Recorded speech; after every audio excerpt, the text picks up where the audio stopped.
আমার বন্ধুরা, আজ আমি তোমাদের সামনে আরেকটা নতুন ভিডিও নিয়ে চলে এলাম। কিছু গল্প তোমাদের সঙ্গে শেয়ার করব বলে। প্লিজ বন্ধুরা আমার পাশে থেকো। সেই গল্পটার নাম হচ্ছে মিতুর জীবন কাহিনী। মিতু এক মধ্যবিত্ত পরিবারের আদরে ছোট মেয়ে ছিল। ছোটবেলাতেই তার জীবন কেটেছিল হাসি খুশিতে এবং আনন্দে।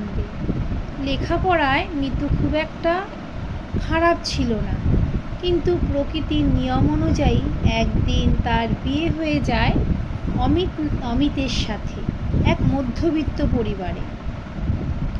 ঠিক ওই বিয়ের দিন থেকেই ওর জীবনের যুদ্ধ নেমে এসেছিল। অমিতের মা মিতুকে কোনোভাবেই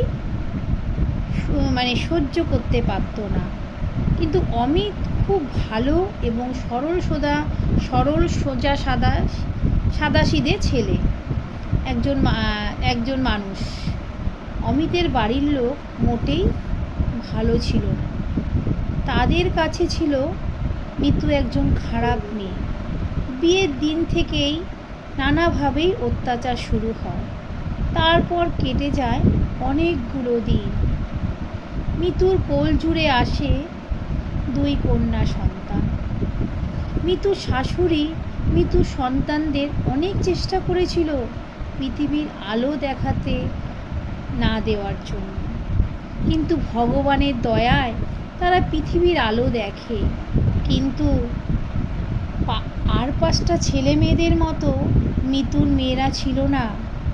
কিন্তু যা হোক, এভাবেই মিতুর দিন কেটে যায় অমিত আর মিতু আর ওর 2 মেয়েকে নিয়ে। কিন্তু একদিন হঠাৎ মিতুর শাশুড়ি তার নিজের ছেলেকে নিজের করে রাখার জন্য মিতুকে অমিত থেকে আলাদা করে সরিয়ে রাখতে চায়। কিন্তু মিতুর ভালোবাসা এবং ভগবানের কৃপায় অমিতের মা অমিতকে মিতুর থেকে আলাদা করতে পারে না। কিন্তু দুজনকে আলাদা করার চেষ্টা চলতেই থাকে অমিতের পরিবারের তরফ থেকে, কিন্তু তারা ব্যর্থ হয়। মিতু অমিত তাদের 2 কন্যা সন্তান নিয়ে সুখে থাকে ঈশ্বরের আশীর্বাদে। কিন্তু তবুও মিতার জীবন যুদ্ধ চলতেই থাকে এভাবেই। আচ্ছা বন্ধুরা, আমার এই মিতুর জীবন কাহিনীটা তোমাদের কেমন লাগলো কমেন্ট করে জানাবে। আমার